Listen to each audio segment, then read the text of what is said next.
وإنما توفون أجوركم يوم القيامة فمن زحزح عن النار وأدخل الجنة فقد فاز وما الحياة الدنيا إلا متاع الغرور صدق الله العظيم. محترم حضرات، عزیز نوجوانوں، بزرگوں اور دوستوں، قیامت سے پہلے دنیا کے اندر اسباب مادیت کا دور دورہ ہو جائے اور ایمان کے تعلق سے لوگوں کے اندر غفلتوں کا ظہور ہوگا. قرآن کریم میں اللہ جل شانہ فرماتے ہیں اقترب للناس حسابهم وهم في غفلة معرضون. اقترب للناس حسابهم کہ لوگوں کے لیے ان کے حساب کتاب کا وقت قریب آ چکا ہے. وهم في غفلة معرضون، اور وہ غفلت میں بدمست اعراض کیے ہوئے پڑے ہیں، غفلت میں پڑے ہیں.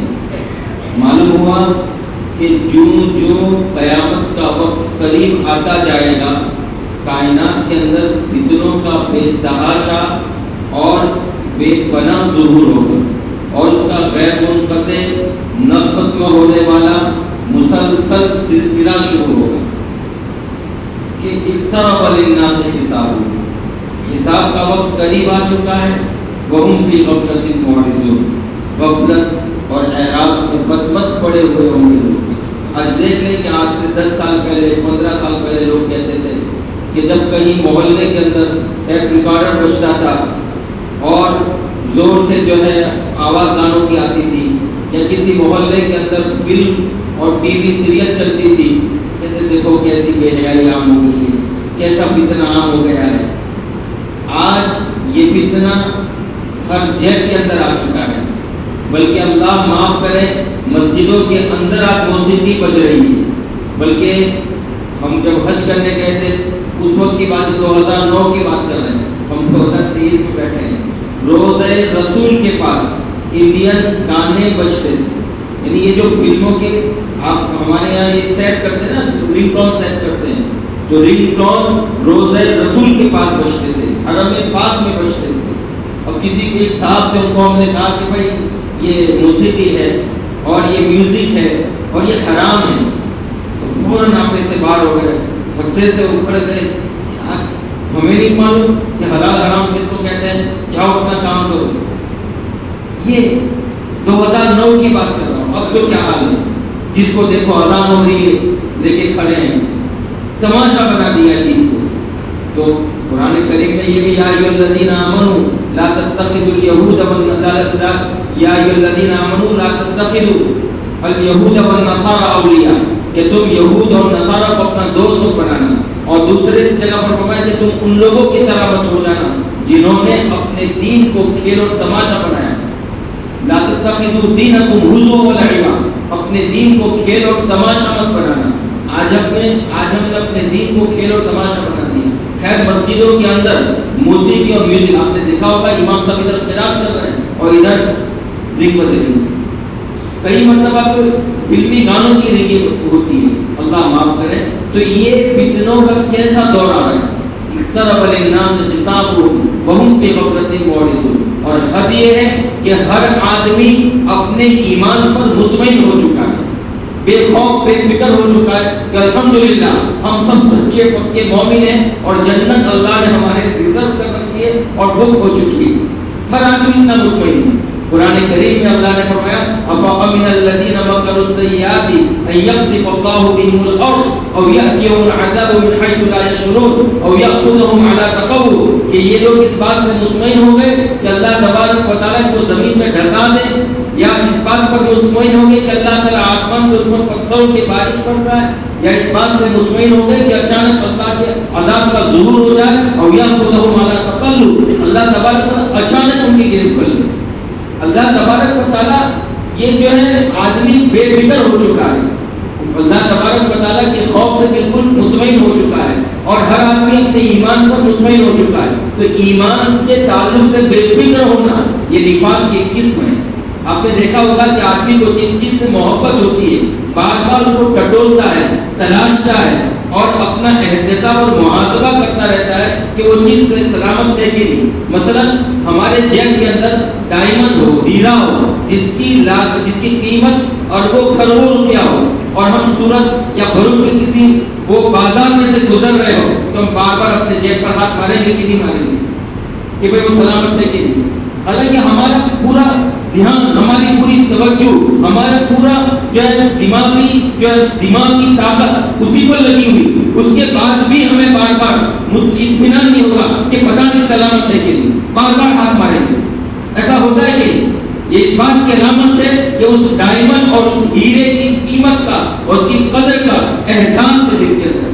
لیکن آج بتائیے کہ ہم میں سے کوئی شخص اپنے ایمان کا احتساب کرتا ہے کہ آج میں نے ایمان پر صبح کی کہ نہیں, آج شام کے وقت میرا ایمان سلامت ہے کہ نہیں, کیا میری زبان سے کوئی ایسا لفظ, کوئی ایسا جملہ, کوئی ایسی بات تو نہیں نکلی جس سے میرا ایمان رخصت ہو گیا ہو.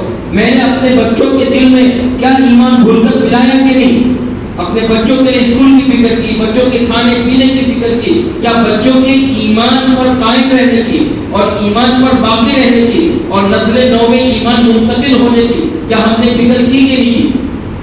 ہم نے کھانا دیا, ہم نے پانی دیا, ان کے لیے تمام اسباب مہیا کیے, کیا ہم نے ان کے ایمان کے بقا کے لیے اور ایمان کے حفاظت اور تحفظ کے لیے ہم نے کوئی غذا دیا؟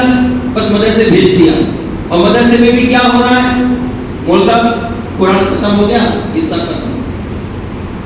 ہم یہ کہتے ہیں کہ اگر کسی بچے کو قرآن پڑھنا نہ آئے یہ چل سکتا ہے, لیکن کسی بچے کے دل کے اندر ایمان نہ رہے یہ نہیں چل سکتا. آج ہم اپنے بچوں کو مدرسے میں بھیج رہے ہیں, بس اسی بات کی طرف پوری توجہ مرکوز ہو رہی ہے کہ بچے کو قرآن پڑھنا آ جائے, بس ختم قصہ. اس کو دینیا, ایمانیہ, اسلامیہ, اسلامی تاریخ, سیرت صحابہ, سیرت انبیاء پڑھنے کا موقع ہی نہیں ملتا. کیا عقائد ہے, کیا مسئلے مسائل ہے. اگر ہم پوچھیں, بڑے بڑے نوجوان ہوتے ہیں, بڑی عمر کے, اپنے آپ کو پڑھے لکھے انسان سمجھتے, ان سے دین کی ابتدائی باتیں پوچھتے ہیں, بتانے سے قاصر. ہمارا کلمہ ہے لا الہ الا اللہ, توحید. توحید کی کتنی قسمیں, توحید کی ذات, توحید کی صفات, توحید کی ربوبیہ, توحید, یہ تمام اقسام ہیں. پتہ بھی نہیں, اتنا وقت ہی نہیں دیتے مدرسے میں. یعنی یہاں تو ماشاءاللہ ہمارے گاؤں کے اندر تو الحمدللہ اس کی طرح حفاظت ہوتی, لیکن شہروں کے اندر تو بہت خراب حالت ہے. 8 بجے بیچتے, 9 بجے مرتب ہو گیا. تو دراصل یہ ہے کہ ہمارے مکاتب کے اندر جب بچے آئیں تو ان کے ایمان کی حفاظت کی فکر ہونی چاہیے, اور ان کے سینوں کے اندر دین کیسے منتقل ہو. یعنی ہر عالم کی نہیں, ہر انسان کی ذمہ داری ہے کہ وہ خود بھی دیندار بنے, اور میرے بچے کا ذہن دیندار بنتا ہے کہ نہیں اس کی فکر ہر انسان کے لیے لازمی ہے.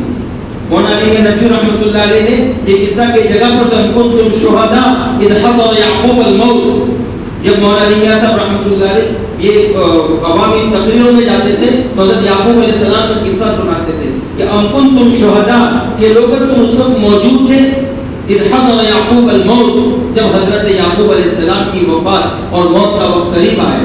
یعنی جب حضرت یعقوب علیہ السلام موت کے بچھونے پر تھے, آپ کے آخری گھڑیاں, آخری لمحات تھے, اور اس وقت آپ کے خاندان کے لوگ, بیٹے, بیٹیاں, پوتے, پوتیاں, نواسے, نواسیاں, اور پورا خاندان وہاں پر کھڑا تھا. حضرت یعقوب علیہ السلام آخری سانسیں لے رہے تھے. ام کنتم شہداء اذ حضر یعقوب الموت. قرآن کریم اس منظر کو یاد کرا رہا ہے کہ جب یعقوب علیہ السلام کے انتقال کا آخری وقت تھا, کیا تم اس وقت موجود تھے؟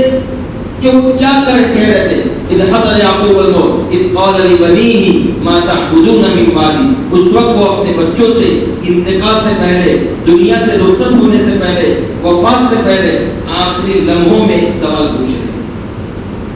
ہم تو بس مرنے سے پہلے بیک بیلنس ہیں, ہمارے بچوں کا کیا ہے, ہمارے بعد بچوں کے یہ سر پہ مکان ہونا چاہیے, یہ ہونا چاہیے, بس ہماری فکر اتنی ہے. آخرت کی لازوال, ابدی, لافانی, سرمدی نعمتوں سے میرا بچہ محروم نہ ہو جائے, اس کی کسی کو فکر نہیں. یہ فکر دیکھو نبی کی قال لبنی ما تعبدون من بعدی. تو حضرت یعقوب علیہ السلام اپنی اولاد سے سوال پوچھ رہے ہیں ما تعبدون من بعدی کہ تم میرے بعد کس کی عبادت کرو گے. یہ کون سا گھرانہ ہے؟ یہ نبوت کا گھرانہ ہے. یہ اس گھرانے کی بات ہے جس یعقوب علیہ السلام کون ہے؟ یہ بنی اسرائیل. آپ نے بنی اسرائیل میں تعارف کرایا نا. بنی اسرائیل کس کو کہتے ہیں؟ حضرت یعقوب علیہ السلام کا دوسرا لقب اسرائیل تھا. آپ کا لقب اسرائیل تھا. اسرائیل کا ترجمہ عبداللہ, اللہ کا بندہ. اور یہ بنی اسرائیل حضرت یعقوب علیہ السلام کی اولاد ہے. حضرت یعقوب علیہ السلام خود بھی نبی ہے, اور آپ کے والد محترم حضرت اسحاق بھی نبی, اور آپ کے چچا حضرت اسماعیل بھی نبی, اور آپ کے دادا حضرت ابراہیم بھی نبی. اور آپ کے بیٹے, آپ کے فرزند حضرت یوسف بھی نبی. یہ نبوت کا گھرانہ ہے, یہ نبوت کا خاندان ہے. اور حضرت یعقوب سوال کر رہے ہیں ما تعبدون من بعدی کہ میرے بعد, میرے دنیا سے رخصت ہونے کے بعد تم کس کی عبادت کرو گے, کس کی عبادت کرو گے. آج ہم میں سے سارے کو اطمینان ہو گیا ہے کہ ہاں میرا بیٹا تو مسلمان پر قائم رہے گا, میرے خاندان کے لوگ تو اللہ کی توحید پر قائم رہیں گے. یعقوب علیہ السلام نبوت کے گھرانے میں یہ سوال کر رہے ہیں ما تعبدون من بعدی. مولانا علی میاں صاحب ندوی رحمۃ اللہ علیہ اسی جملے پر کہتے ہیں کہ ہم میں سے کسی کی موت نہ آئے مگر اس حال میں کہ وہ آنے والی نسلوں کی ایمان کے بقا اور ایمان کی تحفظ کی فکر کر کے نہ مرے. اس کا سامان کر لے پہلے اور پورا اطمینان کر لے کہ الحمدللہ میں نے محنت کی ہے اور میرے بعد میری اولاد ایمان پر قائم رہے گی, میرے بعد میری اولاد ایمان پر قائم رہے گی. اس بات کی ضمانت جب تک نہ لے, اس بات کا اطمینان جب تک نہ ہو, اس بات کی جب تک محنتیں نہ کرے تب تک اس کی موت نہ آنی چاہیے. تو ما تعبدون من بعدی, اولاد کہہ رہی نعبد الہک و الہ آبائک ابراہیم و اسماعیل و اسحاق الہ واحدہ. دادا جان, نانا جان, آپ کیا سوال کر رہے ہیں؟ نعبد الہک, ہم بھلا کس کی عبادت کر سکتے ہیں؟ نعبد الہک و الہ آبائک ابراہیم و اسماعیل و اسحاق الہ واحدہ. ہم اسی کی عبادت کریں گے جس کی عبادت ابراہیم نے کی, جس کی عبادت اسحاق نے کی, جس کی عبادت آپ زندگی بھر کرتے رہے. اے ہمارے دادا جان, اے ہمارے ابا جان, اے ہمارے نانا جان, آپ فکر نہ کریں, آپ کے بعد ہم ایمان پر قائم رہیں گے, توحید پر قائم رہیں گے, اور آنے والی نسلوں میں بھی توحید کی حفاظت کی فکر کریں گے. الہ واحدہ, اور ایک خدا کی پرستش کریں گے. وَنَحْنُ لَهُ عَابِدُونَ, اور ہم اسی پر قائم رہیں گے. اس بات کی جب تک ضمانت نہ لے ہم میں سے کسی کی موت نہ آنی چاہیے. آج دیکھیں ہم نے کیا فکر کی.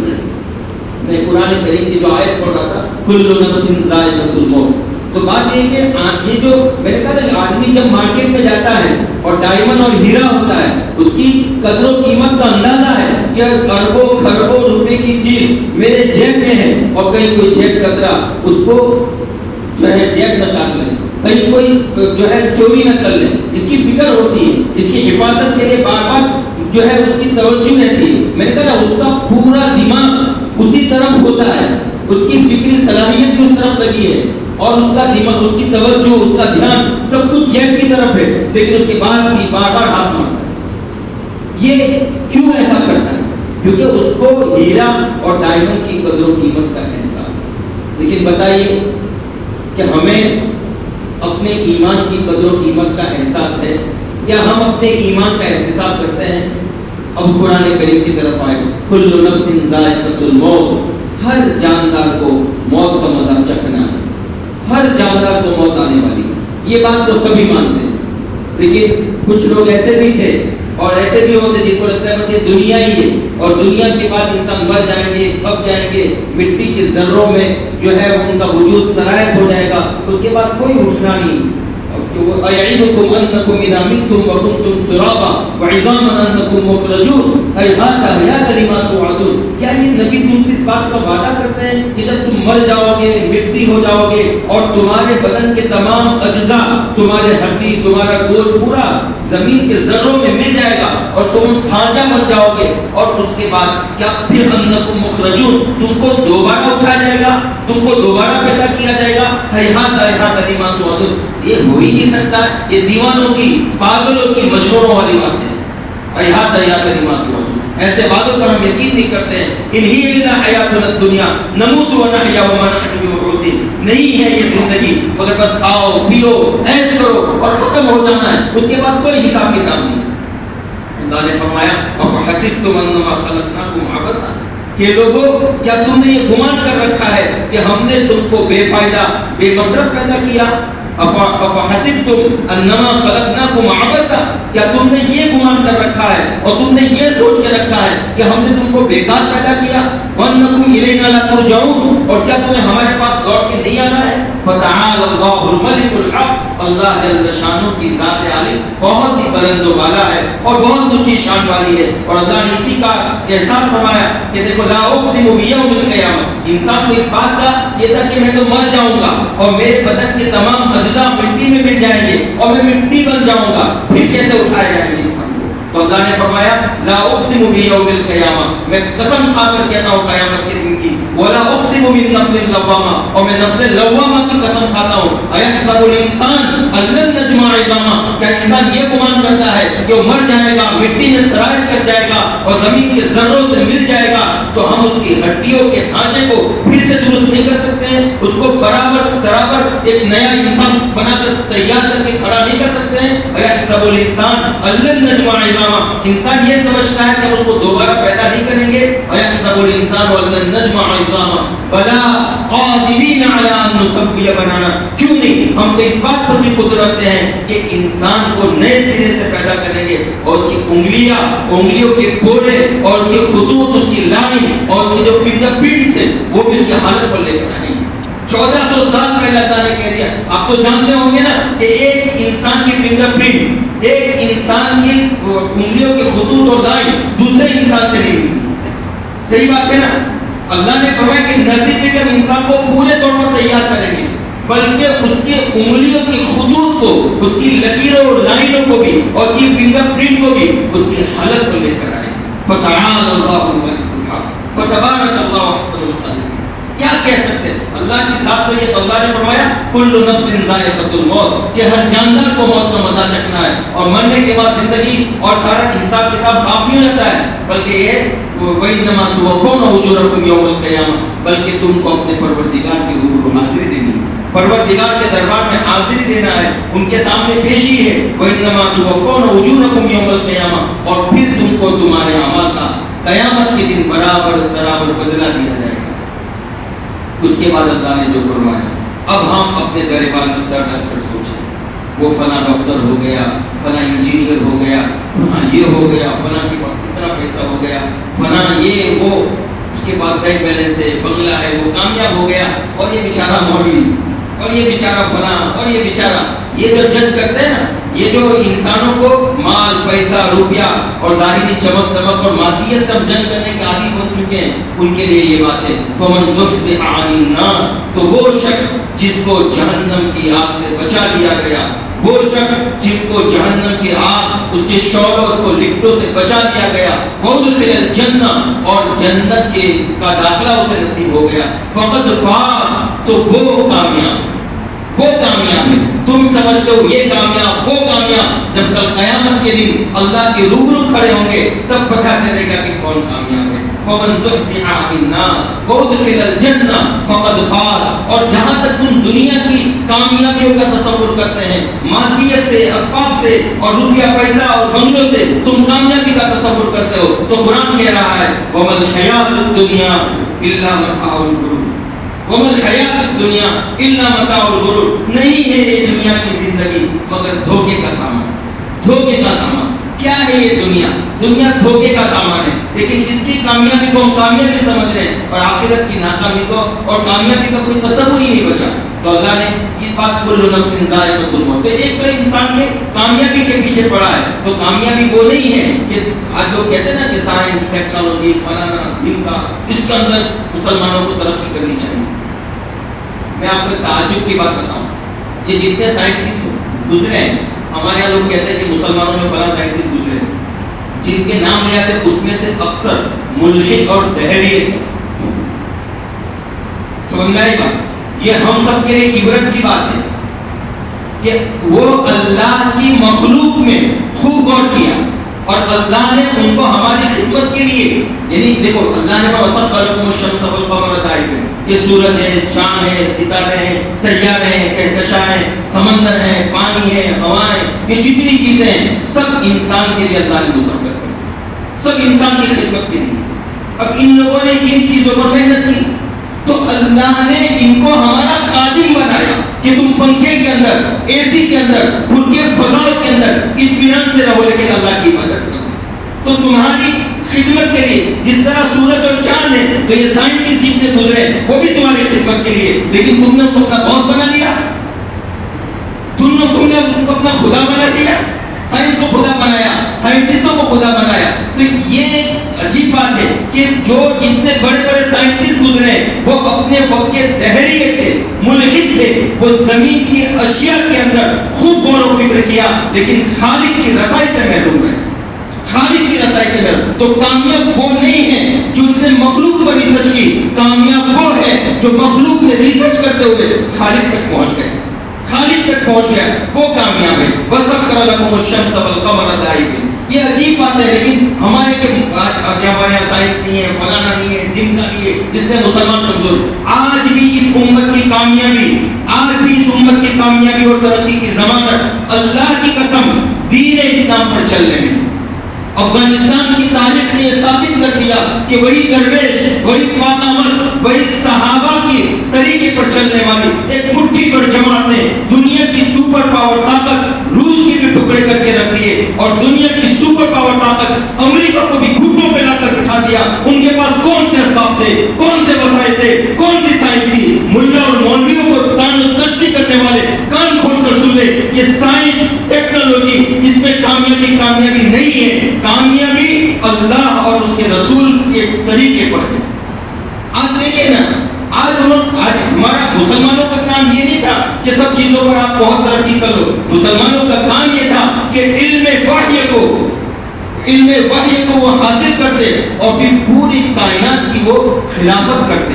یعنی اس میں ہوتا یہ جیسے بھائی یہ جو انجینئرنگ کا فن ہے ہمیں نہیں آتا تو ہم کسی کو ہائر کرتے ہیں، ہم بیمار ہیں، ہمارے پاس علاج کا سلیقہ نہیں ہے، ہم ڈاکٹر کے پاس جاتے ہیں۔ تو خلافت میں ہوتا یہ ہے کہ جس کو اللہ جل شانہ کا علم ہو، اللہ جل شانہ نے اپنا علم وحی عطا فرمایا ہو، علم نورانی عطا فرمایا ہو، علم نبوت عطا فرمایا ہو، علم قرآن، علم حدیث سے نوازا ہو، اس شخص کی یہ ذمہ داری ہے کہ تمام لوگوں کو ہائر کرے اور قرآن و حدیث کی روشنی میں وہ خلافت اور استخلاف کے فرض کا فریضہ انجام دے۔ آپ کا کام یہ نہیں کہ آپ انجینئر بن جاؤ، یعنی بنو، لیکن یہ بہت کامیابی کی بات نہیں، کامیاب وہ ہے جس کے اندر اس کی صلاحیت ہو۔ خیر میں عرض یہ کہ کچھ اور بیان کرنا چاہتا ہوں، بات کہیں اور آگے عرض یہ کرنا ہے کہ کامیابی فومن زحزح عن النار، جس کو جہنم کی آگ سے بچا دیا گیا، وادخل الجنہ، اور جنت میں داخلہ مل گیا، فقط فاز، وہ کامیاب، چاہے دنیا کے حساب سے وہ ایک غریب فقیر کلاش انسان رہا ہو لیکن اللہ کی نظر میں کامیاب ہے۔ اللہ جل شانہ ہمیں صحیح معنی میں آخرت کی کامیابی کی